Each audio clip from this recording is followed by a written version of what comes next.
اللہ سبحانہ تبارک و تعالی نے مسجد حرام کے اندر، بیت اللہ کے اندر ہمارے آقا صلی اللہ تعالی علیہ وسلم کو کھڑا ہو کر اس بات کی طرف تلقین کرنے کی اللہ کی طرف سے القاء ہوا، اور نبی کریم علیہ السلام نے اعلان فرما دیا کہ جس طریقے سے اس جگہ میرا کھڑا ہونا اور اس جگہ کا قابل احترام ہونا، اس مہینے کا قابل احترام ہونا، اس دن کا قابل احترام ہونا مسلم ہے، یاد رکھو اللہ تعالی نے جمعہ تمہارے اوپر فرض فرما دیا ہے، اور یہ آج سے لے کر قیامت تک تمہارے اوپر فرض ہی ہو کر رہے گا۔ یہ نبی کریم علیہ السلام کا اعلان ہے۔ اس جمعہ کو چھوڑا نہیں جائے گا الا یہ کہ ظالم بادشاہ کا تسلط ہو جائے اور جمعہ اور جماعت سے آپ کو روک دیں، تو اسی صورت میں آپ کو چشم پوشی کی اجازت ہو سکتی ہے، لیکن جمعہ کے چھوڑنے کی اجازت نہیں ہو سکتی، جبکہ اس ظالم حکمراں کے کوڑے کا ڈر ہو، ان کے ظلم و زیادتی کا ڈر ہو، جیسا کہ ابھی کرونا کے ماحول میں مصلیان کرام نے مسجدوں کو چھوڑ دیا، گھروں میں نماز پڑھتے رہے۔ اسی طرح حجاج بن یوسف ظالم بادشاہ مسلط ہوا، 129 صحابہ کرام کو موت کے گھاٹ اتار دیا، اتنا بڑا ظالم تھا۔ چنانچہ اس کے دور حکومت میں لوگ جماعت کے اندر جانے سے ڈرتے تھے، اس لیے کہ صحابہ کرام ایسے جری اور بہادر انسان تھے، خلاف سنت کسی کام کو ہوتے ہوئے دیکھتے تھے تو اس کا انکار کیا کرتے تھے، اس کے اوپر آواز کسا کرتے تھے، جو حجاج کو پسند نہیں آتا تھا، اور وہ طرح طرح کی اذیتوں میں مبتلا کیا کرتے تھے۔ تو جو کم ہمت حضرات تھے وہ لوگ گھروں میں ہی نماز ادا کرتے تھے، جماعت سے وہ لوگ دور رہا کرتے تھے۔ چنانچہ حجاج بن یوسف نے جو خطبہ عیدین ہوتے ہیں وہ عیدین کی نماز کے بعد خطبہ ہوا کرتا ہے، چونکہ نماز ہوتے ہی سارے صحابہ چلے جایا کرتے تھے، تابعین رحمہم اللہ چلے جایا کرتے تھے، ان کی باتوں کو سننے کے لیے کھڑے نہیں رہا کرتے تھے۔ انہوں نے سلسلہ ایسا قائم کیا کہ نماز عید سے پہلے ہی خطبہ دینا شروع کر دیا۔ اس میں جلیل القدر صحابی حضرت عبداللہ ابن عمر رضی اللہ تعالیٰ عنہما کھڑے ہوئے اور انہوں نے انکار کیا، یہ جو طریقہ تم نے ایجاد کیا ہے یہ طریقہ صحیح نہیں ہے۔ اور آج وہی حجاج بن یوسف کا طریقہ اکثر علاقوں میں دیکھا جاتا ہے کہ نماز عیدین سے پہلے ہی وہ تقریریں کرنے شروع کرتے ہیں، خطبہ دینا شروع کر دیتے ہیں۔ بہرحال یہ حجاج بن یوسف کا ایجاد شدہ ہے جو خلاف سنت ہیں، بخاری شریف کی روایت میں موجود ہیں۔ اول ما بدی بہ الصلاۃ، نبی کریم علیہ السلام عیدین کے دن جس چیز کی ابتدا شروع میں فرمایا کرتے تھے وہ نماز ہوا کرتی تھی۔ نماز عیدین کے بعد آپ خطبہ امت کو اس میں دین کے احکام اور عید کے مسائل اور جو اس نسبت سے اللہ تعالیٰ نے آپ کو سکھلایا وہ امت کو تلقین فرمایا کرتے تھے، تو یہ عیدین کی نماز کے بعد ہوا کرتا ہے۔ چنانچہ حجاج بن یوسف کو پسند نہیں آیا اور حضرت عبداللہ ابن عمر رضی اللہ تعالیٰ عنہ کے پاؤں میں نیزہ مارا، جس کی وجہ سے آپ نے ان کے لیے بددعا کی۔ اس بددعا کے نتیجے میں اس کے بعد کسی اور کے اوپر دسترس حاصل نہیں ہوئی۔ کچھ دنوں کے بعد حجاج بن یوسف کا انتقال ہو گیا، لیکن مرض الوفات میں اس ظالم کو بھی اللہ کی ذات سے اتنا یقین اور اعتماد تھا، وہ کہہ رہا تھا، اے اللہ تجھے تو معلوم ہے روئے زمین میں میرا گناہ سب سے زیادہ ہے، میں نے ایسے ایسے معصوموں کو قتل کیا ہے کہ جو ہزاروں کے اوپر اکیلے بھاری ہوا کرتے تھے، میرے گناہ تو سمندر کی جھاگ سے بھی زیادہ ہے، لیکن اے اللہ تو ارحم الراحمین ہے، سب رحم کرنے والوں میں سے زیادہ رحم کرنے والا، مجھ جیسے پاپی کو اگر رحم کر دیا، معاف کر دیا تو تیرے خزانے میں کوئی کمی نہیں ہو جائے گی۔ چنانچہ حجاج بن یوسف جتنا بڑا ظالم تھا اسی طریقے سے اس کا کارنامہ بھی بہت بڑا ہے۔ قرآن کریم کے اندر پہلے زبر زیر نہیں ہوا کرتے تھے، نقطے نہیں ہوا کرتے تھے، بغیر نقطے کے یہ حروف لکھے جاتے تھے الفاظ قرآنی، انہوں نے قاریوں کو بلا کر کے ان میں نقطے لکھوائے، اور اعراب لگوائے، زبر زیر پیش کا انہوں نے اجرا فرمایا۔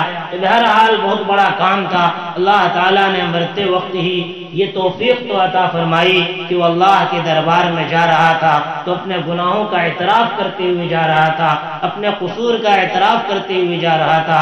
اسی لیے امام غزالی رحمت اللہ علیہ نے فرمایا کہ حجاج بن یوسف کو برا بھلا کہنے سے تمہارا کون سے جنت کے اندر ٹھکانہ بن جائے گا، یا تمہارے نام اعمال میں کون سا اضافہ ہو جائے گا؟ تمہیں خود اپنے اعمال کا ٹھکانہ نہیں ہے اور تمہارے خاتمہ کا تمہیں ٹھکانہ نہیں ہے کہ اللہ موت کس حالت میں دے گا۔ شاید دنیا کے حالات سے گھبرا کر خودکشی کی موت مریں گے، یا ایسے ہی بزدلی کی زندگی گزار کر بزدلی کی موت آئے گی، یہ تو کسی کو معلوم نہیں، یا حسن خاتمہ ہوگا، کلمہ والی موت آئے گی۔ پھر حجاج بن یوسف کو کوسنے سے تمہارا کیا فائدہ ہے؟ ان کو اپنے حال پہ چھوڑو، اگرچہ انہوں نے بہت زیادہ گناہ کیے لیکن ساتھ ساتھ میں مرتے وقت اللہ کے سامنے استغفار کرتا ہوا جا رہا تھا، اللہ کے سامنے اپنے قصور کا اعتراف کرتا ہوا جا رہا تھا۔ بچہ والدین کے سامنے اگر اپنے معافی کے لیے زبان پر الفاظ لے آتے ہیں، ماں لپک کر فوراً اسے سینے سے لگا لیتی ہے، بیٹا بس زبان پر معافی کا لفظ آنا ہی تیرے لیے اتنا پسندیدہ ہے، لہذا میں نے تجھے ان الفاظ کو پورا کرنے سے پہلے ہی معاف کر دیا۔ وہ ماں جو بچپنا سے اس کو پالتی ہے، پوستی ہے، حتیٰ کہ بچے کی پیدائش کے بعد ماں ایسی ذات ہوا کرتی ہے اپنے سارے خواہشات کو بھول جایا کرتی ہے۔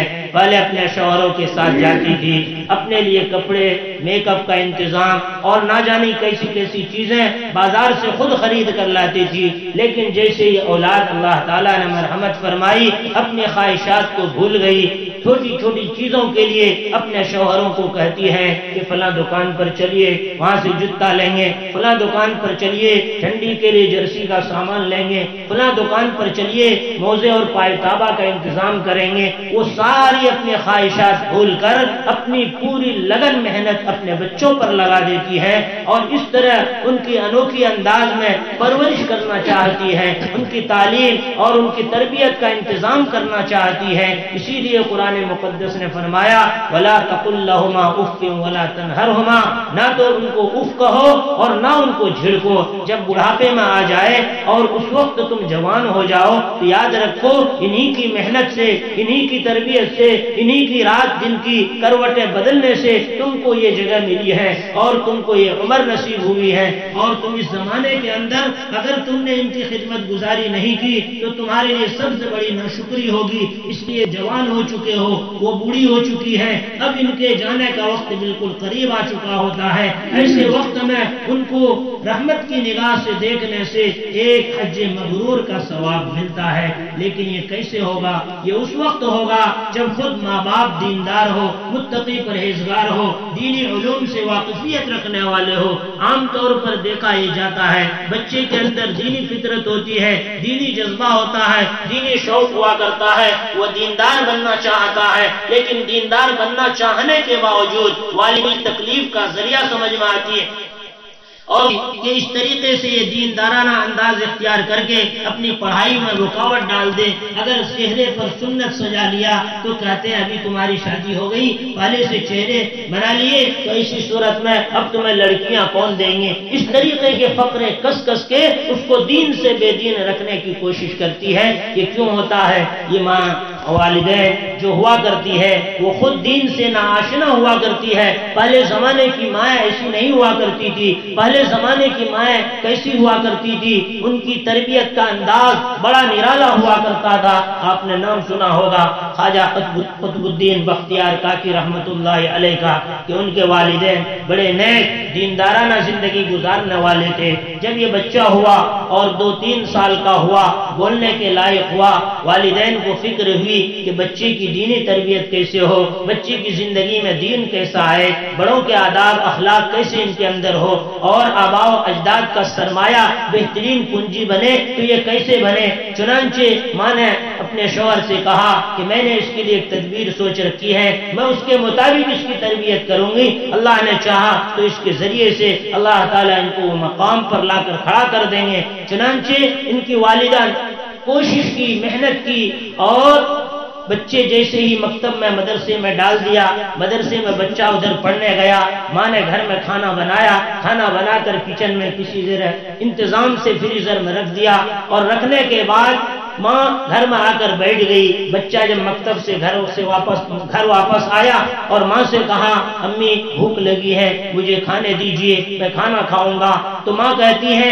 بیٹا ہمیں کھلانے والا تو اللہ کی ذات ہے، ہمیں بھی تو روزی دینے والی ذات اللہ کی ذات ہے، تو مجھ سے کیوں مانگتا ہے، تو اللہ سے کیوں نہیں مانگ لیتا؟ اب بچے کے دل میں شوق پیدا ہوتا ہے، ہاں آپ کو اللہ کھلاتے ہیں تو مجھے بھی اللہ کھلائے گا، یہ تو بتائیے اماں اللہ سے ہم مانگے کیسے؟ اماں کہتی ہیں بیٹا وضو کر، اور وضو کر کے 2 رکعت مصلی پر کھڑا ہو کر اللہ کے سامنے صلاۃ الحاجت پڑھ، اور ہاتھ اٹھا کر اللہ سے دعا کر، اللہ تعالیٰ تمہیں عطا فرما دیں گے۔ ادھر بچہ وضو کر کے مصلی پر کھڑا ہوا، 2 رکعت نماز ادا کی، ہاتھ اٹھا کر دعا مانگ رہے ہیں، اپنے لیے رزق مانگ رہے ہیں۔ ادھر والدہ کچن میں جو انتظام کر کے رکھی ہوئی ہوتی ہے، جیسی ہی دعا سے فارغ ہوتے ہیں کہنے لگتا ہے کہ اماں میں نے تو اللہ سے دعا کی، مجھے کہاں رزق ملا؟ ماں کہتی ہے بیٹا اللہ نے انتظام کر دیا ہوگا، جا کے دیکھو کہیں کچن میں جا کر تمہیں مل جائے گا۔ چنانچہ وہاں پر جاتے ہیں اور دیکھتے ہیں تلاش کر کے،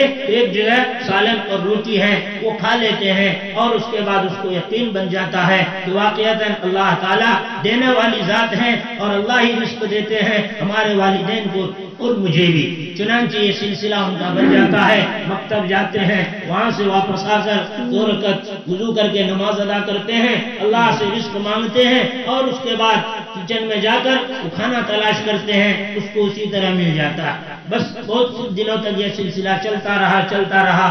ایک تقریبات میں والدین کو جانے کی ضرورت محسوس ہوئی، اس شادی کے اندر دعوت دی گئی تھی، لہذا والدین وہاں تشریف لے گئے۔ وہاں جانے میں چونکہ عام طور پر شادیوں میں ایسے بکھرے ہو جاتے ہیں کہ نہ چاہتے ہوئے بھی آدمی کو وہاں رہنا پڑ جاتا ہے، ایسی مجبوریاں سامنے آیا کرتی ہے، اور یہ ساری کرائی ہماری آپ کی اپنی پیدا شدہ ہے۔ شریعت مطہرہ تو صاف ہے، لا ضرارہ ولا ضرارہ، اسلام اس کی اجازت نہیں دیتا کہ خود انسان اپنی ذات کو نقصان پہنچائے، نہ اسلام اس کی اجازت دیتا ہے کسی دوسرے کو نقصان پہنچائے، اور فرمایا کہ مسلمان کے لیے کسی کی دل کی خوشی کے بغیر اس کے گھر کا کھانا کھانا بھی جائز نہیں ہے۔ اور یہاں مطالبہ ہوتا ہے اتنے آدمی کا کھانا ہونا چاہیے اور اتنے انتظامات ہونا چاہیے اور اس میں یہ کوالٹی ہو، 65 چکن کا بھی انتظام ہونا چاہیے۔ بہرحال یہ سارے انتظامات کروائے جاتے ہیں جو اس کی دل کی خوشی کے بغیر۔ مجبوری کیا ہے؟ مجبوری یہ ہے کہ اللہ نے انہیں بیٹیاں دے رکھی ہیں، حالانکہ ان کو یہ معلوم نہیں کہ آج ان کے ساتھ بیٹی ہے، کل مجھے بھی اللہ تعالیٰ اگر بیٹی دے دیں گے تو پھر میرے کو کیسے بغلے جھانکنے کی نوبت آئے گی، یہ ان کو نہیں سمجھتے ہیں۔ تو بہرحال وہ فقرے کستے ہیں، اور اسی طریقے سے جو شرعی طور و طریق ہے ان طور و طریق کے خلاف بالکل غلط رسم و رواج کے مطابق جب شادیاں ہوتی ہیں، جیسے اٹکن لگانا ہے، مہندی لگانی ہے، تو اس کے لیے سارے گاؤں اور سماج کی عورتیں اکٹھا کر کے صبح سے شام تک اس کو گھیرے رہتی ہیں۔ اب بتائیے انسان ہے، پیشاب پاخانہ کی بھی ضرورت ہے، باقی اور دوسری چیزیں ہیں، وہ کیسے کرے گی، کیا کرے گی؟ شرما کے بالکل کافرانہ زندگی گزارنے پر اس کو مجبور کر دیا کرتی ہے۔ وہ چاہتے بھی نماز نہیں پڑھ سکتی، وہ چاہتے بھی اپنی ضرورت اپنی مرضی سے پورا نہیں کر سکتی، جہاں بھی جائے 4-5 ہمیشہ اس کو گھیرے رکھے۔ یہ حالات ہے۔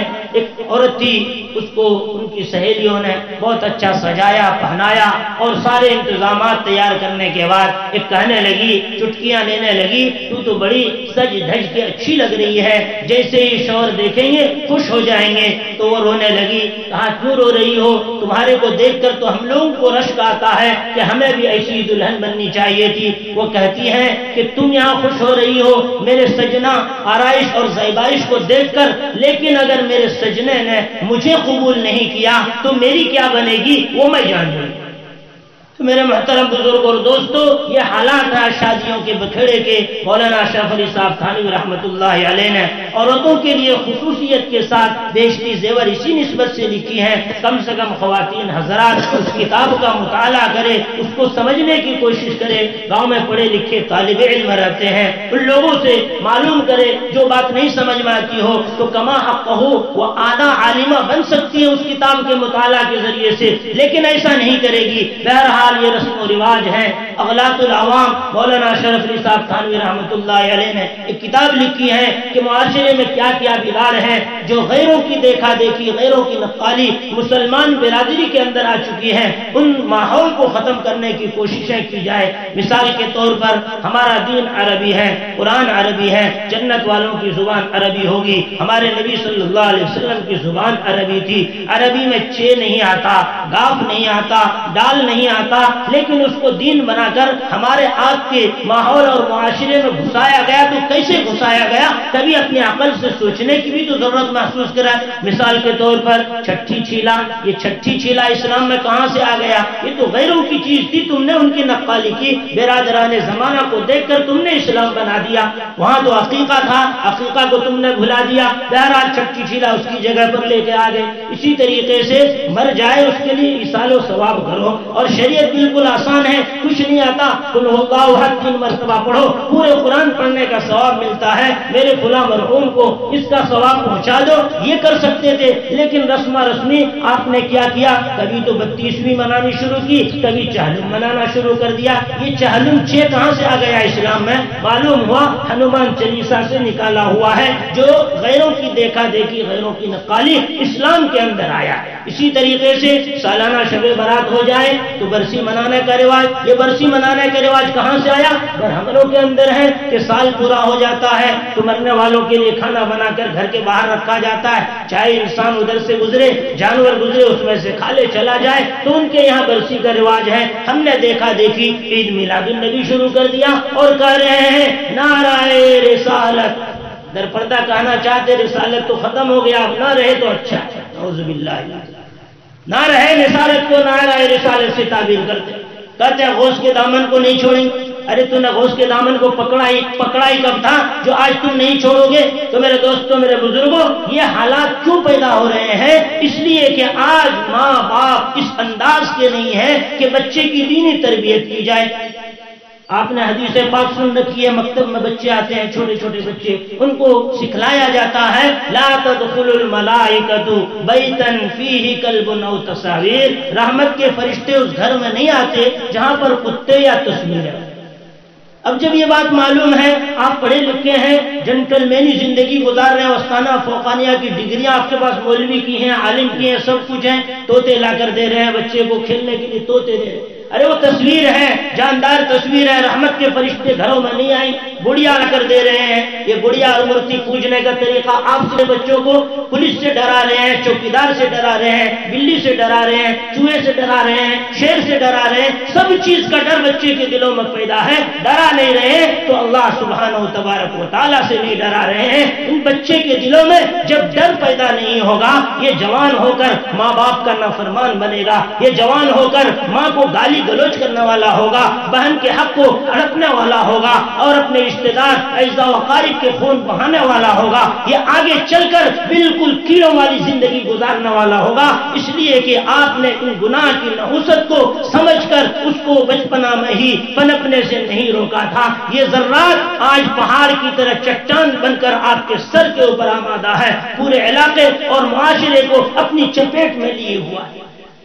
تو میرے دوستوں، میرے بزرگوں، پہلے کے والدین ایسے تھے، بچوں کی تربیت کی فکر ہوا کرتی تھی۔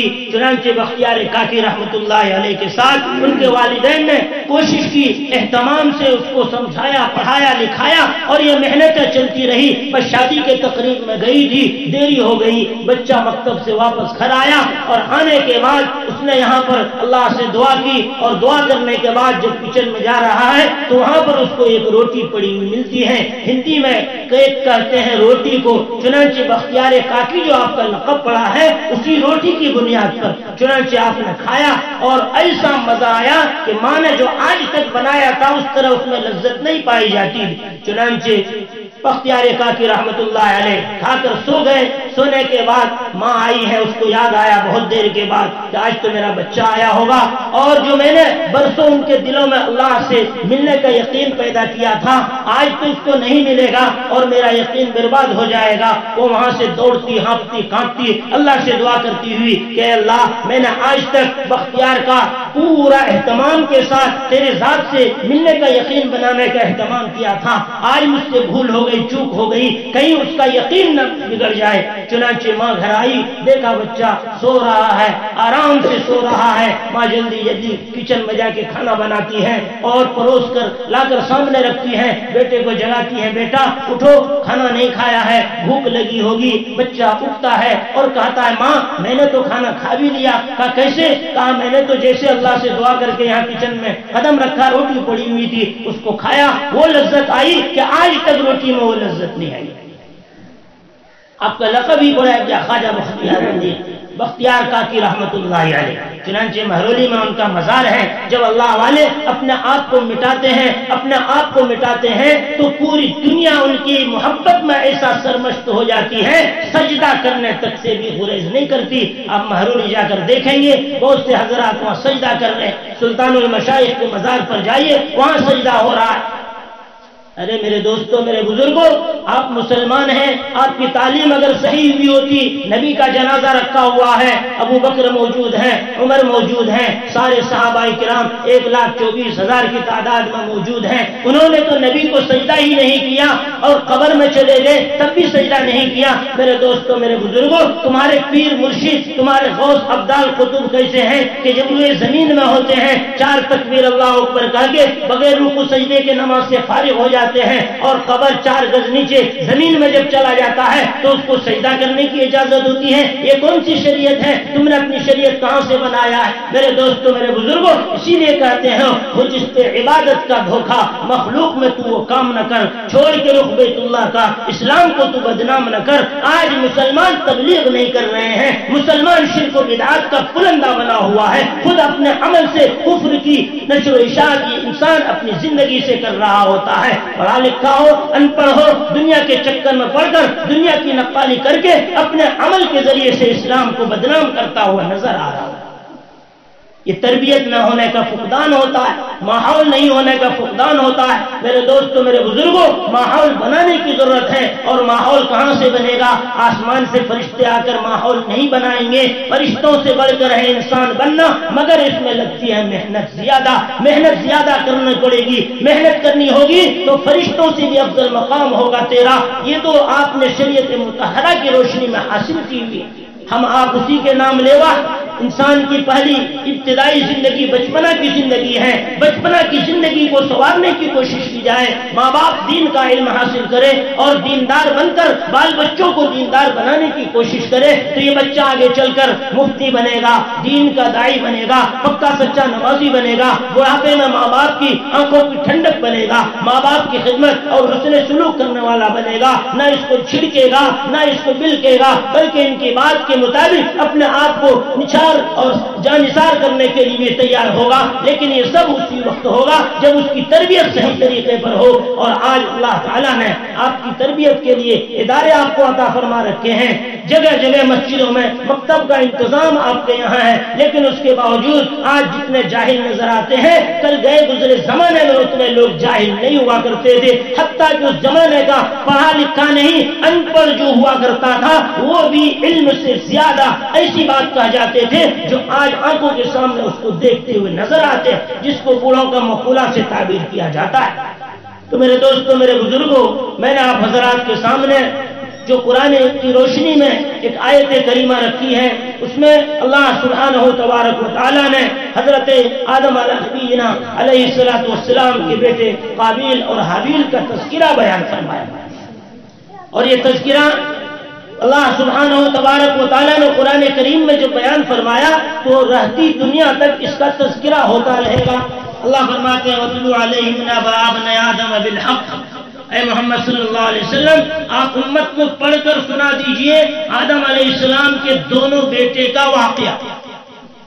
اذ قربا قربانا فتقبل من احدهما، جب دونوں بیٹوں نے قربانی کی ان میں سے ایک کی قربانی قبول کر لی گئی، دوسری کی قربانی قبول نہیں. اب یہ مایوس ہوا کہ میری قربانی قبول نہیں ہوئی. اللہ نے فرمایا انما یتقبل اللہ من المتقین، اللہ ہر کس و ناقص سے قبول نہیں فرماتے، اللہ قبول اس سے فرماتے ہیں جو متقی ہوتا ہے، اللہ کا پاس و لحاظ رکھ کر زندگی گزارنے والا ہوتا ہے. نبی کریم علیہ السلام کے زمانے میں ایک آدمی آیا اور اس نے سونے جیسے انڈا رسول اللہ صلی اللہ علیہ وسلم کی خدمت میں پیش کی. اللہ سبحانہ تبارک و تعالیٰ نے اللہ کے رسول کو علم اور شریعت بتلانے کے لیے معلم بنا کر بھیجا.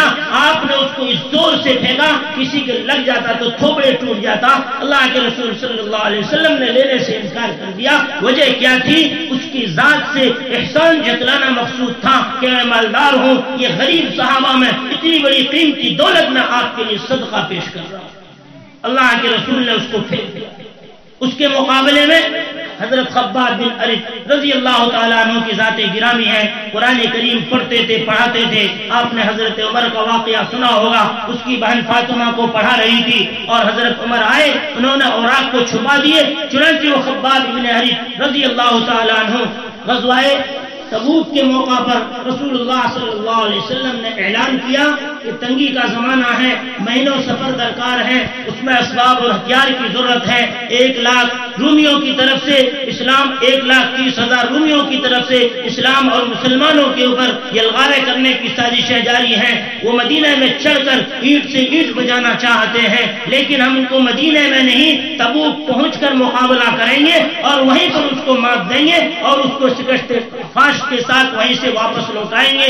1 مہینہ پہلے رسول اللہ صلی اللہ علیہ وسلم نے اعلان جاری فرما دیا. اس کے لیے چرا جمع ہونا شروع ہو گیا. حضرت خباب رضی اللہ تعالیٰ عنہ فقراء صحابہ میں سے ہیں، نہ کھانے کی ہیں نہ پینے کی کوئی چیزیں ہیں. اگر کوئی چیز آ جاتی ہے اللہ کے رسول کی خدمت میں ان لوگوں کو کھانے کو مل جاتا ہے، کھا لیتے ہیں، ورنہ اللہ کے شکر بجا لاتے ہیں اور فقر و فاقہ کے ساتھ رسول اللہ کی صحبت اقدس سے دین سیکھنے میں اپنا وقت گزار دیتے ہیں. چنانچہ آپ نے چاہا کہ اس غزوہ کے موقع پر میں بھی دین اور اسلام اور مسلمانوں کے لیے کچھ تعاون کروں. یہودی کے باغیچے میں جاتے ہیں اور یہودی کے باغیچے میں جا کر یہودی سے معاملہ کرتا ہے اور کہتا ہے کہ تم مجھے یہاں مزدوری کے اوپر رکھ لو، میں تمہارے کھجور کے باغوں میں پانی دوں گا اور اس کے ذریعے سے جو مجھے مزدوری آئے گی اس مزدوری کو رسول اللہ صلی اللہ علیہ وسلم کے چندے والے اعلان میں جمع کر دوں گا. چنانچہ آپ سوچ سکتے ہیں وہ صحابی ہے، ایک ہاتھ اس کا کٹ چکا ہے،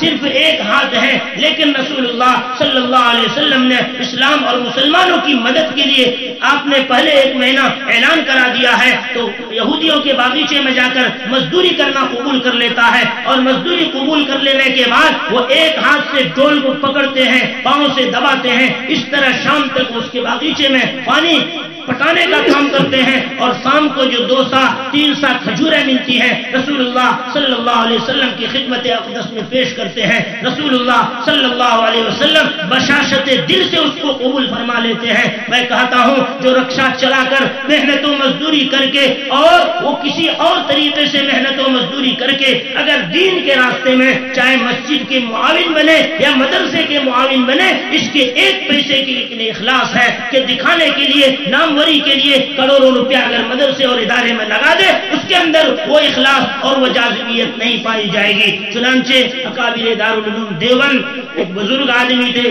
تاریخ دارالعلوم دیوبند میں لکھا ہوا ہے کہ وہ گھاس کاٹ کاٹ کر کے 1-2 روپے بچا کر رکھتے تھے اور سال میں سارے اکابرین دارالعلوم دیوبند کی دعوت فرمایا کرتے تھے اور وہ کھانے میں جب تشریف لے جاتے تھے کھا کر آتے تھے، نور ہی نور گھر جایا کرتا تھا اور برسوں اس دعوت کا پھر منتظر رہا کرتے تھے کہ پھر ہمیں ایسی دعوت ملے. تو میرے دوستوں، میرے بزرگوں، اس زمانے میں ایسے لوگ تھے کہ گھاس کاٹ کاٹ کے حلال طریقے سے اکابرین کو کھلانے کی فکریں کیا کرتے تھے. لیکن آج ہم آپ اگر کہیں سے 2-4 پیسے رشوت سود کے مل گئے، چاہتے ہیں کہ اس کا کفارہ ہو، مدرسے میں چندہ کٹا لیجئے یا مسجد کے بیت الخلا کے لیے انتظام فرمائیں.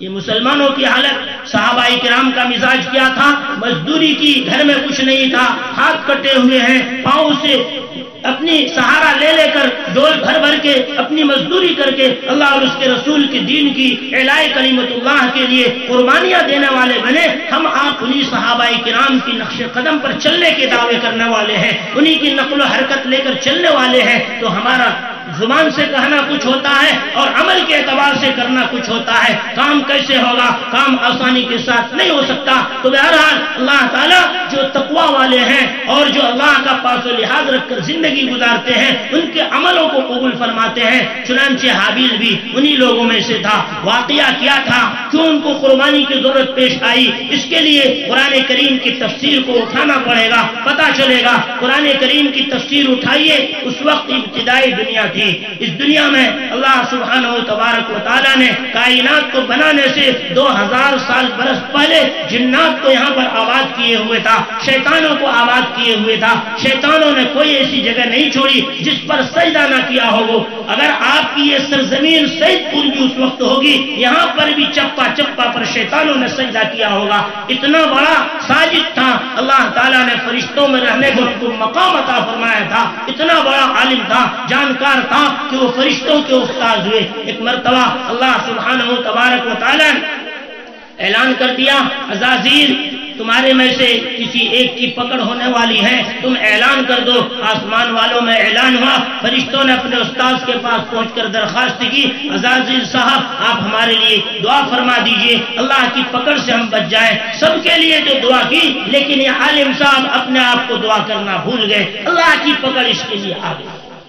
آفت العلم النسیان، علم کی آفت تو بھول جانا ہی ہے۔ چنانچہ ابلیس کے ساتھ بھی وہی واقعہ پیش آیا۔ اللہ نے اگر نعمتیں عطا فرما رکھی ہیں، کل جو ہم کچھ نہیں جانتے تھے اور کسی حال میں نہیں تھے، اللہ تعالیٰ نے اس وقت سے اس وقت بڑھایا، اللہ کی ان نعمتوں کو کیوں بھول جاتے ہیں؟ اللہ نے کیسی رہبری کی، اس حالات کو کیوں بھول جاتے ہیں؟ اور ماں کے دلوں میں محبت، باپ کے دل میں شفقت ڈال دیا۔ اگر ماں ہماری آپ کی ایسی بدچلن ہوتی، کہیں جا کر روڈ پر ہمیں آپ کو چھوڑ دیے ہوتے تو ہم آپ کیا کر لیتے؟ کبھی اس کی زندگی پر بھی آپ نے غور کیا؟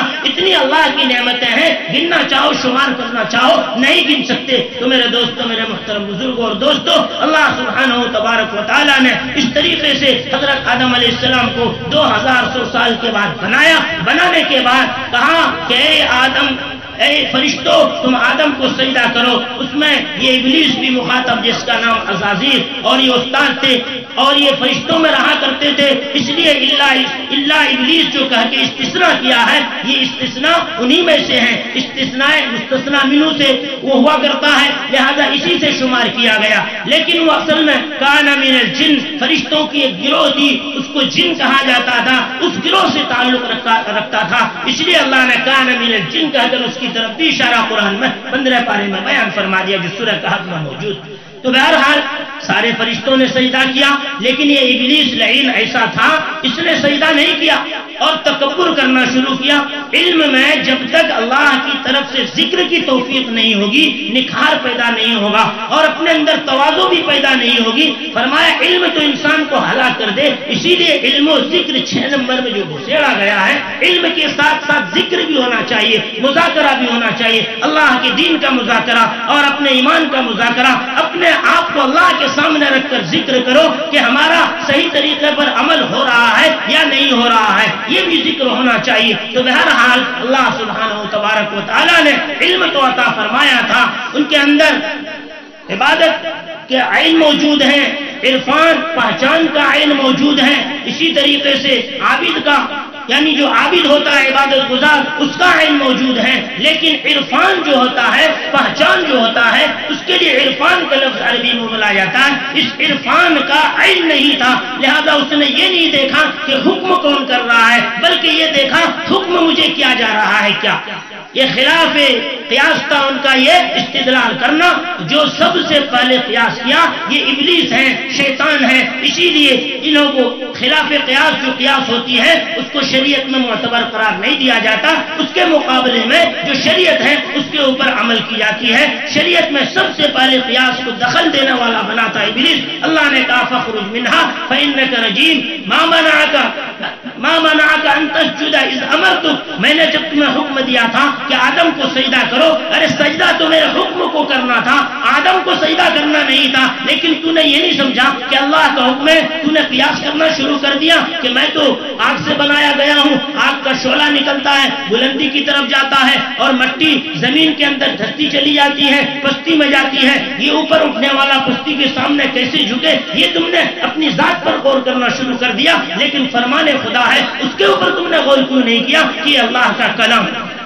چنانچہ اللہ سبحانہ تبارک و تعالیٰ نے فرمایا فخرج منہا فإنک رجیم، تم نکل جاؤ، تیرے گردن میں شیطان کا توق ہمیشہ پڑا رہے گا۔ چنانچہ شیطان نے جان لیا تھا کہ اللہ کی رحمت غصے کے اوپر سبقت کر جاتی ہے۔ اللہ تعالیٰ قیامت کے دن جب رحمت کے پٹارے کھولیں گے، رحمت کے پٹارے کھولیں گے تو ابلیس کو بھی یقین ہو جائے گا کہ آج اللہ تعالیٰ میری بھی مغفرت فرما دے، اتنے اللہ تعالیٰ رحیم ہے۔ لیکن اس کی وجہ سے ہم ایسا بے حس نہ ہو جائیں کہ ایک دوسرے کی گردنیں مارنا شروع کر دیں کہ بعد میں تو سب اللہ تعالیٰ غفور رحیم معاف کر دے، بلکہ شریعت مطہرہ کے دامن کو لازم تھامے رہیں۔ غلطی کبھی ہو جائے پھر توبہ کریں، پھر غلطی ہو پھر توبہ کریں، فرمایا 100 بار بھی تمہارے سے توبہ ٹوٹ جائے پھر توبہ کرو کہ تمہارے آخری حالت میں بھی توبہ کر کے اس دنیا سے جانے کی نوبت آ جائے، اللہ تعالیٰ کو پیار آ جائے۔ چنانچہ میرے دوستوں، میرے بزرگوں، اللہ سبحانہ و تبارک و تعالیٰ نے اس دنیا کو جب بنایا، آدم علیہ السلام کو جنت میں بھیجا، جنت میں جا کر مائی حوا کو اس کے سکون کے لیے بنایا اور کہا تم دونوں جنت میں آسانی کے ساتھ رہو، چلو پھرو کھاؤ، یہاں سے کوئی تمہیں پریشانی نہیں ہوگی، لیکن اس درخت کے قریب مت جانا۔ اول الناس فرمایا گیا سب سے پہلا انسان، پہلی غلطی کرنے والا وہ آدم علیہ السلام تھے۔ اگر وہ غلطی نہ کرتے دنیا میں ہم ایک دوسرے کی کیوں درد کے آزار ہوتے، تکلیف پہنچانے کے پیچھے پڑے رہتے، جنت میں ہم آسانی کے ساتھ رہتے اور وہاں ہمیں سب میراث ملتی، لیکن اللہ کا انتظام تھا۔ 50,000 برس پہلے عالم ارواح میں پیدا کر کے اللہ نے کہا تھا کیا میں تمہارا رب نہیں ہوں؟ سب نے اللہ کو پہچانا تھا، کہا بھلا کیوں نہیں، تو ہی ہمارا رب ہے۔ اب دنیا میں اللہ تعالیٰ لاتا ہے جو وہ عہد کو یاد رکھتا ہے، اللہ کو مان کر زندگی گزارتا ہے، جو اس عہد کو بھول چکا ہوتا ہے اب وہ اللہ کا نافرمان ہوتا ہے، کیونکہ اللہ نے پہلے ہی وعدہ لے لیا ہے، اب مکلف ہو چکا ہے، اب اللہ کی شریعت آتی ہے، اب اس کے انکار کی کوئی گنجائش نہیں، ماننا ضروری ہوتا ہے۔ چنانچہ آدم علیہ السلام جب اس درخت کے قریب ہو گئے، اس دنیا میں آنا پڑا۔ اللہ سبحانہ و تبارک و تعالیٰ نے جب چاہا بغیر باپ کے بغیر ماں کے آدم کو پیدا کیا، جب چاہا آدم ایک باپ کے ذریعے سے مائی حوا کو پیدا کر دیا، اور جب اللہ کی مشیت ہوئی مائی حوا اور آدم کے ملاپ سے اس دنیا میں نسل پھیلانے کے لیے ذریعہ بنایا۔ وَبَثَّ مِنْهُمَا رِجَالًا كَثِيرًا وَنِسَاءً، خطبہ نکاح میں آپ لوگ سنتے رہتے ہیں، اللہ تعالیٰ نے انہی آدم و حوا سے بہت سے مرد بہت سے عورتوں کو پھیلا دیے سوئے زمین پر، لیکن شکل کیا تھی؟ شکل یہ تھی خالی مرد پیدا کر دیا جائے کافی نہیں، خالی لڑکی پیدا کر دیا جائے کافی نہیں، فرمایا ایک لڑکا ایک لڑکی دونوں جوڑے ہوں۔ شریعت کا مسئلہ ہے، بھائی بہن میں نکاح نہیں، ایسا کیسا ہوگا؟ اللہ نے انتظام کیا تھا کہ لڑکا لڑکی دونوں ہو، لیکن آدم اس میں فرق کرو ضرورت کی بنیاد پر۔ کہتے ہیں وقت ضرورت حرام اتنا کھا لو کہ تمہاری جان بچ جائے، لیکن کلمہ کفر پر کوئی مجبور کرے، دل میں اطمینان ہو، بول دو جان بچ جائے کوئی بات، لیکن کوئی نہیں بولا اور جان دے دیا تو شہید ہوگا۔ اللہ کا معاملہ ایسا ہے، لیکن جان بچانے کی جب باری آئی اللہ کے علاوہ میں آزمایا جائے، فرمایا جان بچانے کے لیے کھا لو ورنہ شریعت میں تم گنہگار ہو جاؤ۔ اللہ تعالیٰ نے ذریت کا لحاظ کیا، اور جو پہلا بچہ وہ دوسرے کے ساتھ جو بچی پیدا ہوئی اس کے ساتھ اس کا نکاح کرو، اور پہلی بچی جو پیدا ہوئی ہے اس کو دوسرے ساتھ جو بچہ پیدا ہو اس کے ساتھ نکاح کرو۔ یہ تھوڑا فرق اور فاصلہ رکھا، کیونکہ ضرورت کی بنیاد پر شریعت نے یہ فاصلہ رکھا۔ ہوا کیا؟ قابیل کے ساتھ جو بچی پیدا ہوئی بڑی حسین و جمیل تھی، دنیا سے بچ کے رہنا بڑی حسین ہے، کہتے ہیں نا، قابیل کو بھی یہ گوارا نہیں تھا کہ یہ میری بہن ہے اور یہ میرے ساتھ پیدا ہوئی ہیں، حسین و جمیل ہے، یہ دوسرے کے حصے میں آ جائے، کہا نا میں تو اسی کے ساتھ نکاح کروں۔ اللہ نے کہا کہ نہیں، اس کو حابیل کے ذمہ دو، اور حابیل کے ساتھ جو ہے وہ قابیل کو دو۔ قابیل نے کہا یہ کالی کلوٹی پسند نہیں کروں گا، میں ان نوجوانوں سے کہا کرتا ہوں جو صرف خوبصورتی کی بنیاد پر اپنی بیوی تلاش کرتے پھرتا ہے۔ میرے دوستو، کیا تم چاہتے ہو کہ قابیل بنو؟ قابیل نے اس کو پسند نہیں کیا تھا کہ کالی کلوٹی کو پسند کریں، انہوں نے اللہ کے فرمان کو ٹھکرایا تھا۔ آج جو بچی کے کالی ہونے کی بنیاد پر، ساولی ہونے کی بنیاد پر، بھینگی ہونے کی بنیاد پر نکاح نہیں کرتا ہے، وہ قابیل کی تقلید کرتا ہے۔ اور یاد رکھیے، قابیل کو جس طرح حابیل کے قتل کا سزا دنیا میں جتنا قتل ہوگا ان میں کا ایک ایک حصہ ان کے سر پر لادا جائے گا، رسوائی ہوگی، کوے سے زیادہ ذلیل و خوار ہو کے اس دنیا سے جائے گا۔ جو ایسا کام کرے گا وہ بھی اسی طرح ذلیل و خوار ہو کے اس دنیا سے جائے گا۔ یہ اللہ نے اس آخر رکوع کے اندر بات بیان فرما دی۔ اللہ کے رسول صلی اللہ علیہ وسلم نے فرمایا 4 غرض سے عورتوں سے نکاح کیا جاتا ہے۔ لِأَرْبَعٍ لِمَالِهَا، مال و دولت زیادہ ملیں گے، باپ ماسٹر ہے، انجینئر ہے، ڈاکٹر سے ہیں، زیادہ سے زیادہ پیسے دیں گے، اس لیے ان سے نکاح کیا جا رہا ہے۔ یہ ایک غرض۔ دوسرا غرض لِحَسَبِهَا، بڑا خاندان ہے، سید خاندان ہے، اور سید خاندان میں بھی اونچی ہستی کے مالک ہیں، لوگ سب تعریف کرتے ہیں، ان کے ساتھ اگر عقد ہوگا میری بھی تعریف ہو جائے۔ ارے دوسروں کی تعریف سے اپنی تعریف بڑھانے والا عقل مند نہیں، عقل مند وہ ہے اپنے اندر وہ کرتب اور جوہر پیدا کرے کہ خود بخود اپنی تعریف ہو، وہ کمال ہے اور وداد اور تحسین کے لائق ہیں۔ باپ کی کمائی پر بیٹا فخر کر لے یہ کوئی تعجب کی بات نہیں ہوا کرتی، وہ تو اس کی وراثت ہونی ہی تھی۔ بہرحال حضرت آدم علیہ نبینا علیہ السلام کے بیٹے کا یہی حال تھا۔ نبی کریم علیہ السلام بیان فرما رہے ہیں حسب کی بنیاد پر شادی کرنا یہ بھی درست نہیں۔ فرمایا تیسری چیز کیا ہے؟ لمالہا لجمالہا، خوبصورتی، خوبصورتی کی بنیاد پر بڑی اچھی عورت ہے، شکل و شباہت ہے، لمبی ترنگی ہے، موٹی موٹی آنکھیں ہیں، سب کچھ ہے، لیکن اللہ تعالیٰ کی طرف سے ایک حالات آئے، ابتلا اور آزمائش آئی، ملیریا کی شکار ہو گئی، ایسی صورت میں ان کے رخسار چٹک کے اندر چلے جائیں گے، وہی نوجوان اس کو دیکھنا پسند نہیں کریں گے۔ اور کیا خوبصورت ہے؟ ہو نہیں سکتا ہے کہ اللہ ان کو لقوا مار دے۔ اللہ تعالیٰ کیا مر چکے ہیں کہ اب وہ ایسی بیماری مبتلا نہیں کریں گے؟ اللہ فرما رہے موت و حیات اس لیے دی ہے تم کو آزمائے کون اچھا عمل کے اعتبار سے۔ تو فرمائے خوبصورتی بھی کوئی چیز نہیں۔ فرمایا لدینہا، چوتھی غرض سے جو شادی کرتا ہے دینداری کی وجہ سے، اگر دیندار بچی کو اپنے گھر میں لاؤ گے، نبی کریم علیہ السلام نے فرمایا جو مال کے لیے کرتا ہے اذلہ اللہ، اللہ اس کو ذلیل کر دے گا۔ حسب و نسب کے لیے کرتا ہے، یہ تمام ختم ہو جانے والی چیز ہے۔ قارون کی دولت نہیں رہی، اسی طریقے سے شداد کی جنت نہیں رہی، یہ ساری خوبصورتی بیکار۔ جو خوبصورتی کی دنیا پر جاتے ہو، یاد کرو آدھی دنیا کی خوبصورتی یوسف علیہ السلام کو اللہ نے عطا فرمائی تھی، اور ساتھ میں جب جوانی کا عالم ہو نکھار آ جاتا ہے، لیکن دام لگے تو کتنے لگے؟ بثمن بخس دراہم معدودہ، چند کھوٹے سکے اس کی قیمت میں دیے گئے۔ اس ظاہری خوبصورتی کی کوئی طاقت نہیں ہوتی، لیکن جب نبی بنے تو ایسی صورت میں بھائیوں کے اوپر بھی احسان کا معاملہ کرنے والے خود آپ بنے، تو معلوم ہوا ظاہری خوبصورتی، نکھار، یہ تمام کے تمام چند سکے کے مقابلے میں بک سکتے ہیں، اللہ کے یہاں اس کی کوئی قدر نہیں۔ فرمایا میرے دوستوں، میرے بزرگوں، قارون کی دولت نے اس کو بے نیاز نہیں کیا۔ ابو لہب نے بہت مال اکٹھا کیا، ما اغنا عنہ مالہ وما کسب، نہ اس کا مال اس کو اللہ کے عذاب سے بچا سکا، نہ ان کی کمائی اور کرتوت اس کے کام آ سکی، یہ ساری کی ساری بیکار۔ تو میرے دوستوں، میرے بزرگوں، یہ تینوں غرض بیکار، خوبصورتی بیکار، مال بیکار، اللہ الٹے ذلیل کرتا ہے، اور حسب و نسب بیکار۔ اللہ کے یہاں من بطا عملہ لم یسرع نسبہ، جس کا عمل پیچھے لے گیا اس کا حسب و نسب آگے نہیں بڑھا سکے گا، حدیث میں موجود۔ لیکن فرمایا فرفض بذات الدین تربت یدا، دیندار بچی سے نکاح کر لو، اگرچہ تم خاک آلود ہو جاؤ، مٹی میں مل جاؤ، فقر و فقر تمہیں دیکھنا نصیب ہو جائے، اللہ کے دربار میں سرخروئی کی زندگی گزارنا۔ اور یاد رکھو، آپ نے نبی کریم علیہ السلام کی فرمان کی بجا آوری نہیں کی، نتیجہ وہ ہوگا آج آپ کی بچی بھاگی ہے، کل اس کی بچی بھاگی ہے، پرسوں اس کی بچی بھاگی ہے، اسلام ایک تماشا بن کر رہ جائے گا. آپ کے پاس جماعت کے ساتھی ملاقات کے لیے جاتے ہیں, دروازے پر آتے ہیں, دھکے دے کے بھگا دیتے ہیں, جاؤ تم لوگوں کو کچھ ملتا نہیں, جھولا ڈھکڑ لے کے خالی آ جاتے رہتے ہو, یہ کیا ہے, تم نکل جاؤ.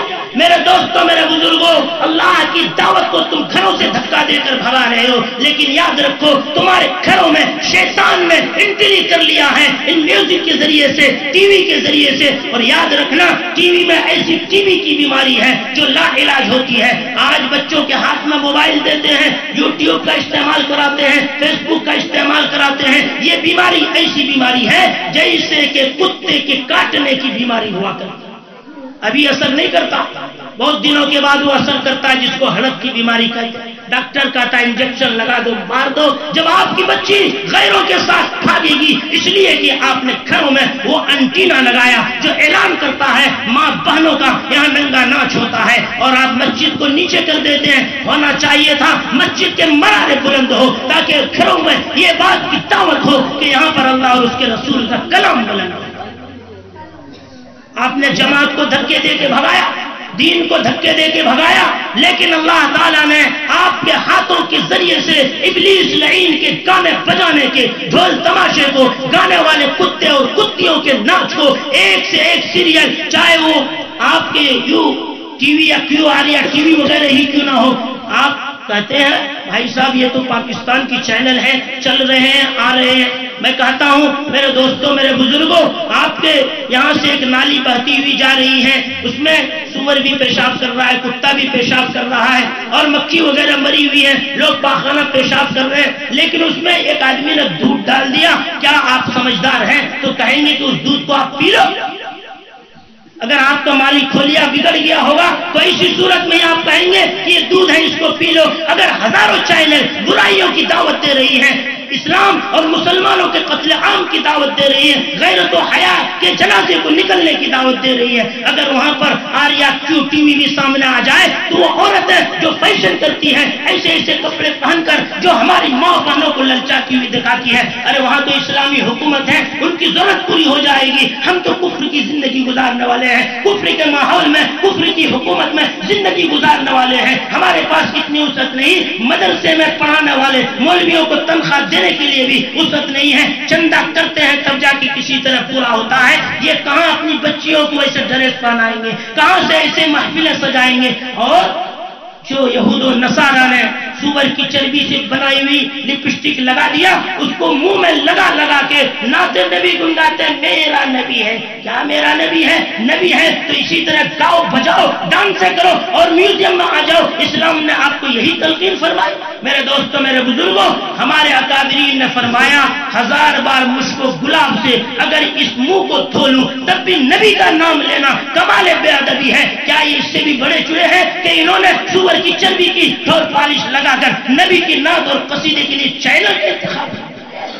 میرے دوستوں, میرے بزرگوں, وقت چونکہ کم رہتا ہے, میں چاہتا ہوں کہ ہمارے ماحول کے اندر اصلاح کی شکلیں بنے, ماں بہنیں کے اندر دینداری ہو, بچوں کی دینی تربیت کی فکر کی جائے, اور اس کے لیے دینی کتابوں کا مطالعہ ہمارے جو ذمہ دار حضرات ہیں, ماں باپ ہیں, وہ لوگ کریں. اور معاشرے میں جو بیماریاں ہو رہی ہیں, چونکہ پوری بات نہیں کر پاتا ہوں, باتیں لمبی ہو جاتی ہیں, اگر اللہ تعالیٰ اسی طرح تھوڑی بہت بولنے کا موقع دے گا, میں محض اس مقصد سے بولتا ہوں کہ میں بھی اس کا ذمہ دار ہوں, اس معاشرے میں رہتا ہوں, میری بھی کمیاں ہیں کہ میں آپ تک بات نہیں پہنچا سکتا یا قرآن کی دعوت آپ تک عام نہیں کر سکتا. یہ ہماری اپنی کمزوری کہیے یا برادران زمانہ نے ایسے ایسے حالات پیدا کر دیے ہیں جس کی وجہ سے ہم آپ تک نہیں پہنچ سکتے. لیکن میرے دوستو, ہمارے جتنے بھی دین کے کام کرنے والے طلباء علوم دینیہ ہیں, ان کی بھی ذمہ داری ہے. ان لوگوں سے بھی درخواست کروں گا, اب گاؤں میں رہتے ہیں, سماج میں رہتے ہیں, کوئی آپ کی پھوپھی ہے, کوئی تائی ہے, کوئی خالہ ہے, کوئی ماں ہے,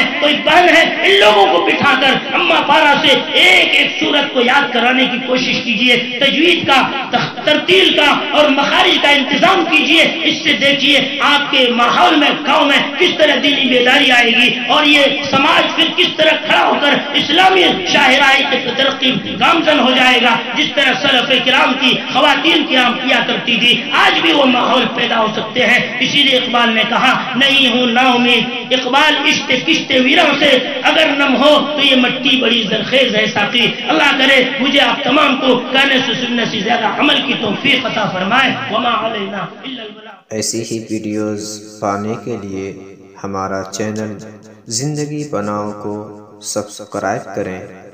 ایسی ہی ویڈیوز پانے کے لیے ہمارا چینل زندگی بناؤ کو سبسکرائب کریں۔